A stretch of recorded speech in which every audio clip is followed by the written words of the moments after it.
Hello everyone, today we have a negative Hawk build. And like any other negative deck, it has high rolls and low rolls, but the thing with this deck is that the low rolls are still sometimes manageable, depending on what kind of outcome your opponent has gotten.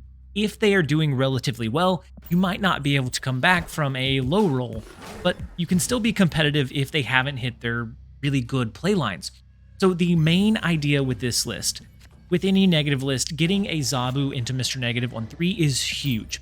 With this list in particular, that gives you so much momentum, so much room to just burst on the last turn of the game, that it is almost worth snapping anytime you have both of those in your starting hand. Now, the rest of the deck has some pretty cool mechanisms in it.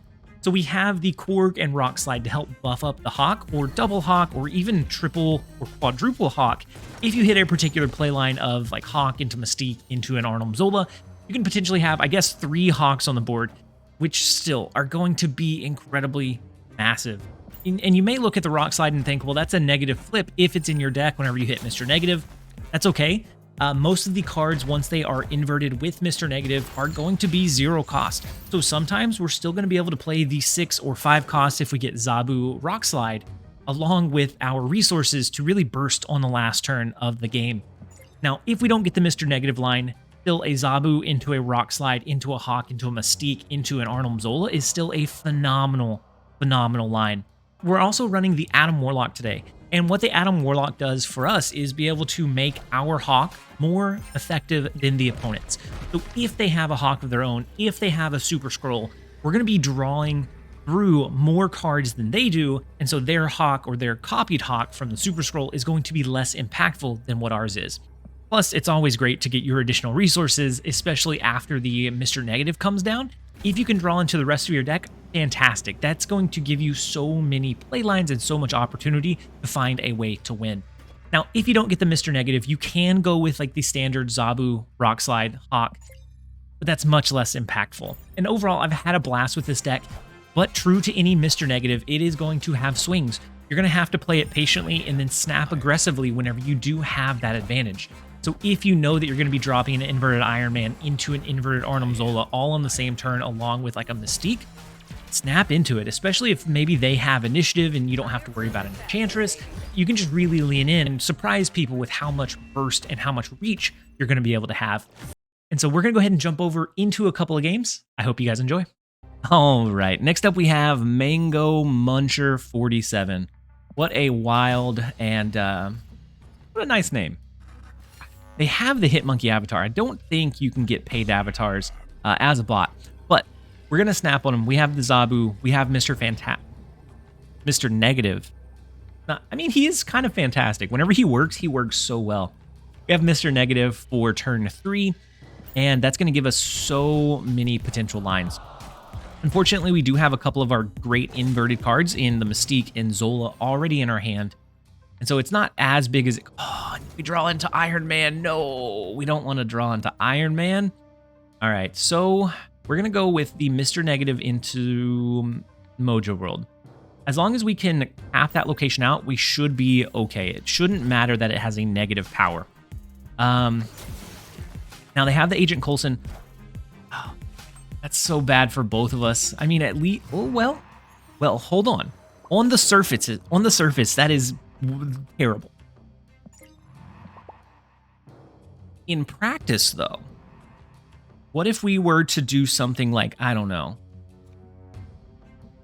an Arnim Zola? Arnim Zola into the Mystique is one of those really sneaky lines that very, very infrequently has much value whatsoever. But every once in a while, it is incredible. So I think we're going to do the Rock Slide here. We know that next turn we can do an Iron Man. We could do a Hawk and Iron Man, depending on what we want to copy. I don't know for sure what we want to copy here. I think probably Iron Man, and so we could do both of those next turn, right? And so let's go ahead and do the Rock Slide. We're going to add some disruption to their side. We're going to hold on to the Hawk for now. We don't necessarily need anything else. We have all of the resources that we need. We are perfectly comfortable. Beautiful. That is so beautiful. we were perfectly comfortable knowing that they most likely wouldn't be able to cap out, or that we were going to be able to cap out this location. But now we get the Adam Warlock to get an additional draw to lower their Hawk's power. Beautiful. I mean, but do we even want to play it though? Honestly, I don't think we need to. Unless they're running an Enchantress in this build, which would be kind of crazy. And if they are, they still have to cap out this location. And so the last card we play is going to be Iron Man. And then we can do an Arnim Zola, which will re-trigger the Honor Reveal from Mystique. And then we can fill this in with the Adam Warlock. Yeah, that's what we're going to play. If they do Enchantress, they'll still have to cap this location out to be able to get the value from it. And I think overall we're going to have a better shot at being able to pull this one out. So let's go with the Arnim Zola. We'll also throw the Adam Warlock in here just for good measure. It's going to give us 2 power. So if for some reason they just fight for Mojo World, at least we can swing this one as well. And so let's lock it in. This is such a niche use case for Arnim Zola, and I love it. So the Mystique, I got scared for a second. It didn't do it right off the bat, so I got scared for a second that they maybe changed it. But the Mystique is going to copy the Iron Man. Now that I think about it, maybe we should have copied the Hawk, but they go all the way into the middle location, and so they greatly win Mojo World. They win that one by 100, but we're able to hold down the right lane in Sakaar with just 2 power. Beautiful. Beautiful, beautiful, beautiful. Had they done the collector over here, it would have came down to a point differential, and they would have won. But that's such a hard read to make, knowing that they can take out and they're going to swing this one 100 points in their favor. We will take the 4 cubes. What a wild, wild ride. We're going to go ahead and take the 4 cubes. We'll jump over into the next one. All right. Next up, we have Jay Leal. Is this a human? Jay Leal sounds like it might be a bot name. We're not going to assume that they are. We do have Mr. Negative in our starting hand. We also have Adam Warlock, so we can maybe angle some extra card draw after the Mr. Negative comes down. We have a couple of ways to... Actually, do we want to? I don't know. No, let's go with keeping the resources in the deck until we get Mr. Negative down. I thought about sneaking Adam Warlock into Xandar, give him that +1 to potentially cheat out one early draw, but it's okay. We're going to play the Black Widow, and I think that should be okay. I guess it doesn't really matter what we draw here. We want to keep our 0 power resources in the deck, and that looks like it did not end up happening. Okay. Well, let's go with the Adam Warlock. We don't want to draw anything off of it, so I'm not going to play it into Xandar. We're going to put it into Stark Tower, so eventually it gets some extra power, but not right now, because we're going to go with the Mr. Negative on this turn. Doesn't really matter where we play the Mr. Negative. I'm going to play it into Xandar. It'll get pushed into the Bifrost. Turn 5 is where it can start getting interesting. I think we will probably prioritize doing like a Hawk and a Bast, or maybe Rock Slide and a Bast. So on the last turn, we can do something like a Hawk and an Iron Man. We also have Shang-Chi if they do anything really tall to be able to take care of that, kind of give it that surprise factor. We do get an inverted Mystique, which is great. That's one of our great early game inverted resources. Let's go with the Rock Slide and the Bast. Yeah, we're going to do it. The Rock Slide and the Bast, we're going to send them some junk into their deck. And maybe we get some extra card draw with Adam Warlock here. That would be the most ideal. So they do go with a Sarah play. So they're going to go for a big flood. They haven't played anything all game. And now they're going to flood on the last turn. So maybe they have like a Hit Monkey deck. Maybe they have a Valkyrie deck. There's a lot of things that they could have. How do we want to... I mean... Do we want to gamble that they don't have Enchantress? This puts all of our eggs into 2 out of 3 baskets. And so we have to win those 2 out of 3, or it gets really bad really fast. If we think this is a Hit Monkey deck, this play should be fine. If we think it has Enchantress,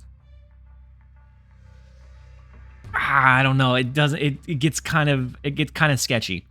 But even if they have Enchantress, and if we did the Hawk, the Iron Man, the Mystique, we could spread those into 3 lanes, and then we're impacting multiple lanes. We have 6 cards, so the Hawk is 12 by itself.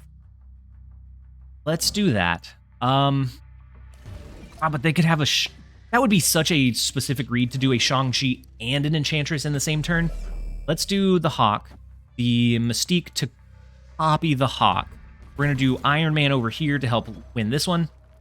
And then we're going to do Korgan mid. Korgan mid to send them a little bit extra junk, 1 more rock to buff up the Hawks. So an Enchantress and a Shang-Chi could do it, or just some really tall power. And so there was a couple of ways we could play that in-game. I don't know which one is going to be the most correct. We'll see. They only played for 2 of the locations as well, so the Hawk in Xandar is big enough on its own. The Enchantress was really big, so it's good that we didn't put all of our eggs in two baskets. The Killmonger's fine. The Enchantress was big, but they didn't have much. Wow, and we actually still win that location with the 5-power Iron Man. And so wild that they stayed in. Let's go ahead and take the 2 cubes, jump over into the next one. All right, next up we have Love Me. The first location is Hellfire Club, so we're not going to be able to play Bass there. But we do have Zabu. We have Arnim Zola, we have Hawk. So a lot of our good inverted resources with Mr. Negative, but we have to try and find a way to make use of them even without a potential Mr. Negative play. Unfortunately, Iceman does hit our Zabu. It was a 50-50 between which one of these it would end up hitting, and it does hit our Zabu. I'm unfortunate to say it does end up hitting our Zabu.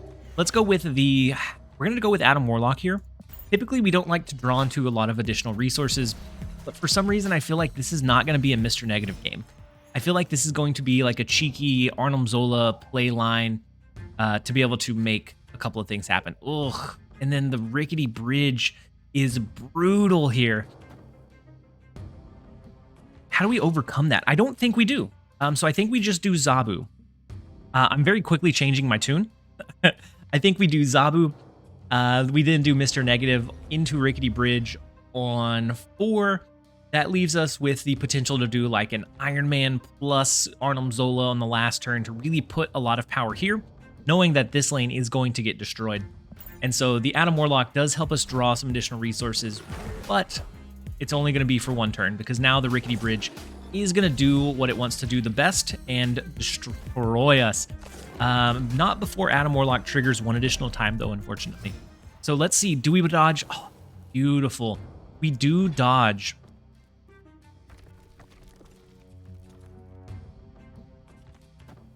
We do dodge the Iron Man. And so now we have, 2 out of 3 chance to draw into an inverted Iron Man by the end of the game. So next turn, we could do maybe the Iron Man, and then we end up doing like a Mystique, but Mystique is going to pull into mid. So that is where that's where we're going to struggle a little bit. We could also do next turn like a Rock Slide. On the last turn, we could do a Mystique plus a Hawk. We have to win these 2 by more than what they can win the other 2 locations. Our Mr. Negative is going to yank over into Astro M. Perfectly fine. The Beast does bounce these cards back in, so they have a lot of their resources back in hand. The Korg does send us a little bit of junk. It's okay. We're hoping that we still draw into... Okay. Shang-Chi... It's okay. Not the best, but it's okay. With Zabu and it being inverted, it does come down to 2. We can do something like this turn? Or do we hold it? No, we don't. I don't think we ever hold it. The biggest, most common play next turn is going to be Hawk plus Mystique with what we currently have in hand. So I don't think we hold this. There's a small chance that we end up doing like Iron Man plus Zola, but that's if we draw into it. That's still the 1 out of 3 chance. And so they do use a Hawk. Oh my gosh, we are going to get value out of our Shang-Chi here. Immediate Shang-Chi value. I didn't think it was going to get anything, but we do. We make a massive swing, and the Rickety Bridge does end up destroying the resources here. And so we'll absolutely take it.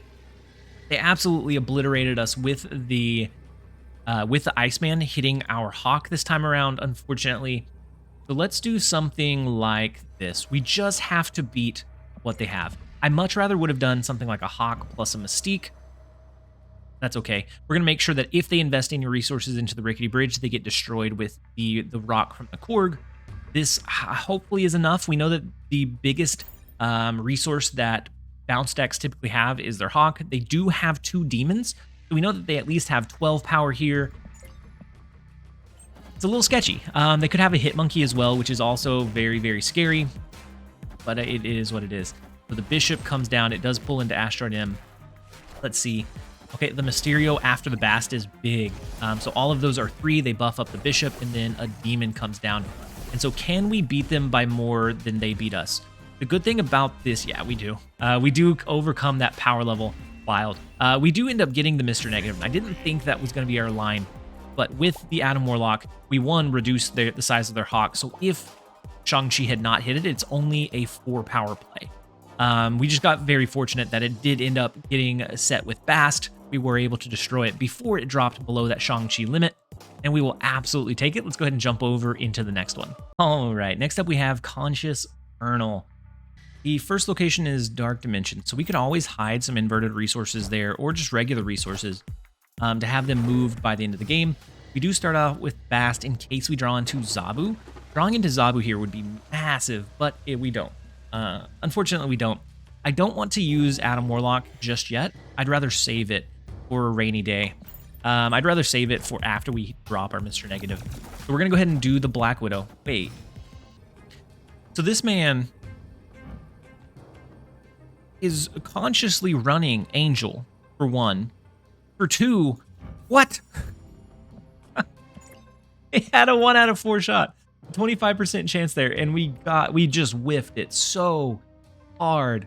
Oh no. Well, okay. Is what it is. I'm gonna do Widow's Bite into the raft, and no. We're gonna do Adam Warlock into the raft, and then Widow's Bite to the right. Since we're winning this one, I think they play for the raft here. I think they're gonna do something like a card and a Killmonger, a card and a Destruction Pool. And so we're going to play for this. I don't want to accidentally draw an extra card with Adam Warlock. Not yet. Not until Mr. Mijor Negative comes down. They are running both Angel and Venom. I can't believe they actually have Angel intentionally. That's always a telltale sign of a bot. Now, but not this time. So they do get the raft resource, which is going to be scary. Fortunately for us, we have really good inverted resources to potentially pull into. So let's do Mijor Negative in Daily Bugle. Yeah, we're going to do Mijor Negative into the Daily Bugle. And the reason that we're going to play it there is that way we could do like a Rock Slide or something a little bit more impactful on turn 5 into the raft to try to maybe swing that one back in our favor. But I do want to... we could have gotten the extra card from this lane. Oh, and they get our Hawk. Oh no, what are these games?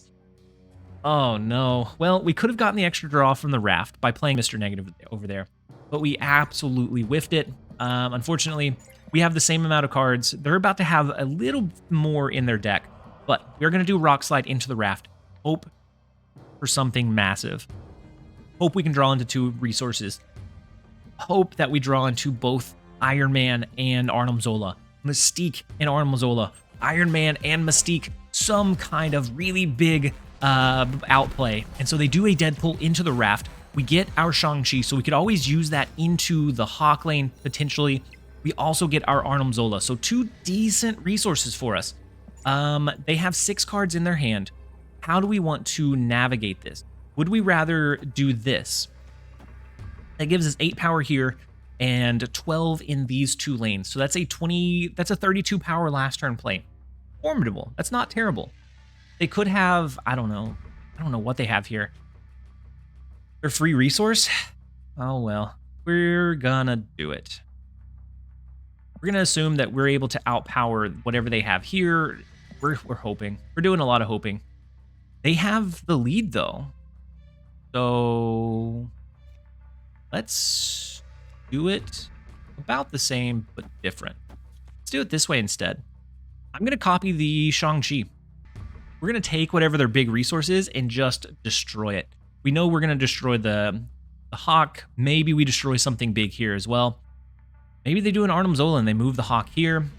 Since they have initiative now, they'll turn in Dark Dimension first. So ours will reveal after that, giving us, I think, a little bit of a strategic edge. So the Ultra... Oh, no, we don't beat the Ultron play. We do outpower the Death, but we don't... Oh, no. They do use Deathlock, so we still win in Dark Dimension. We're going to win in the Daily Bugle as well. What a wild, wild game. This was a way to make sure that Shang-Chi hits all 3 lanes, so that any kind of big power play that they had anywhere, we were able to help navigate. And so we are able to swing this one in our favor. Ugly, ugly game, but we are able to hold it down. We will take the 4 cubes. I mean, even if the Ultron bots had stayed here and Deathlock didn't destroy them, that would have only let them at a tie here.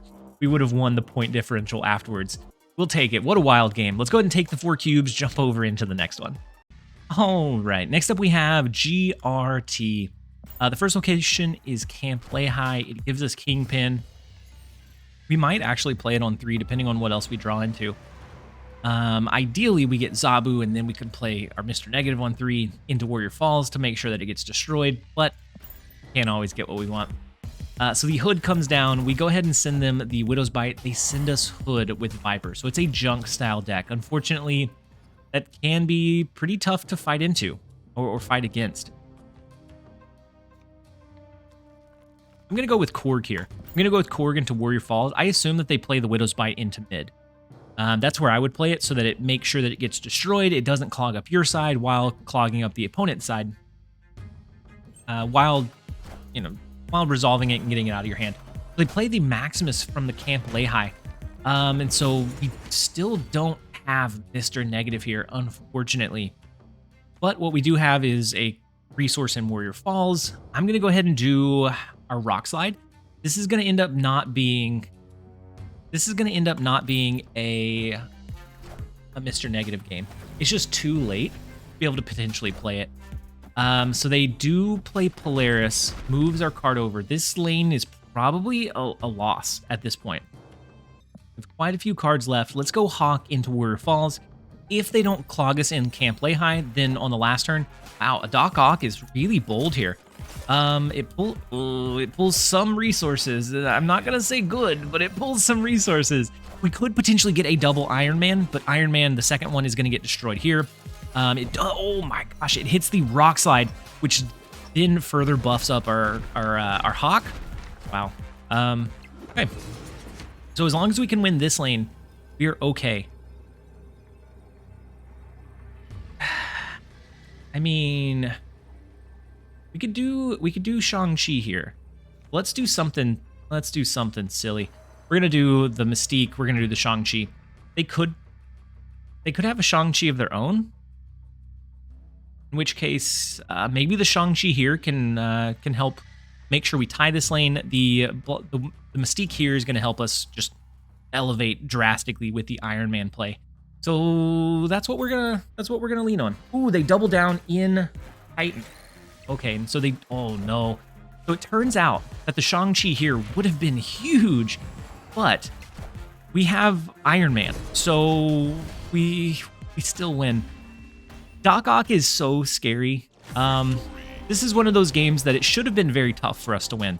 Without having Mr. Negative early, not really being able to play our big resources, but we were still able to find a way to navigate it. I'm surprised that they stayed in here. This was kind of bold, playing for the Titan location. I'm guessing they had no way to fight for Warrior Falls. I do think it would have been a cool idea to use Doc Ock here instead of in Titan. That way it pulls our resources, drains them, it starts getting them destroyed. But even then, I don't know that it would have been perfect either. We'll go ahead and take the 2 cubes and jump over into the next one. All right, next up we have Homunculus. So I snapped on turn 1. I thought this was a bot, honestly. In all honesty, I thought it was a bot. So we'll see. We're gonna try and make it happen. So we have the Zabu, so we can curve into our 4 costs early. If we get Mr. Negative, huge. Mr. Negative here is going to be the priority. We don't. Okay. So let's go ahead and do Hawk. We can then look at doing like an Iron Man on 5 into an Arnim Zola on 6. All of these actually become 5, which is massive. 3 cost for 15 power in the broods is huge. We also have the Shang-Chi somewhere. It's not a bad setup. Take it. Absolutely take it. How do we want to navigate this in game? The Iron Man into Arnim Zola seems like the play I would like to do. We're gonna hit him with the Adam Warlock. We're gonna thin our deck, so if for some reason they have a Hawk, it's not gonna be useful. This is a Thor deck, so it could be the one that runs Jubilee. Not Jubilee. Gosh, Jubilee's on the board. Could be the one that run. Words are just awful. It could be the one that runs Leech. Leech would make this really, really tough.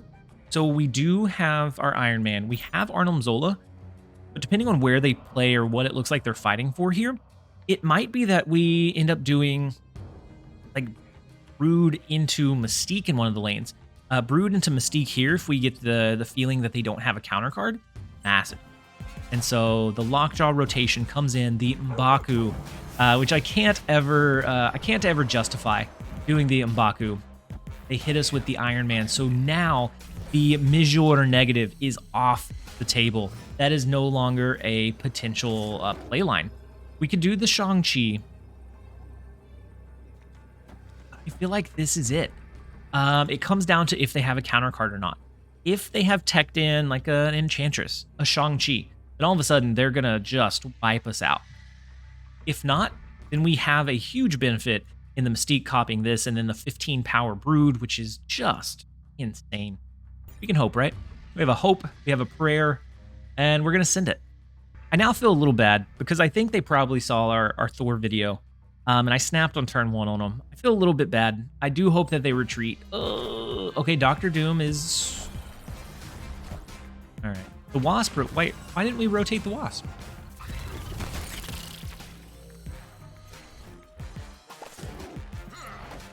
M'Baku jumping out.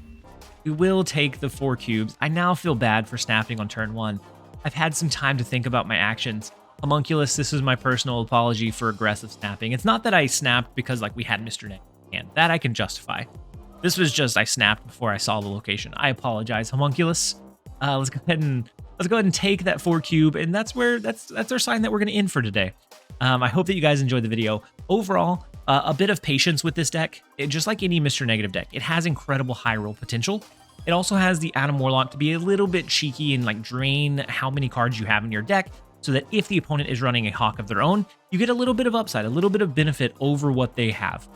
But overall, the deck is very fun. You have to watch out for Galactus plays. You can beat them, but you can't necessarily counter it. You just have to slam more than what they can on that last turn. So if you have an inverted Iron Man plus your inverted Shang-Chi and a Hawk, like you can definitely outpower what they're going to play. But it comes down to a very particular read and being able to play your cards appropriately.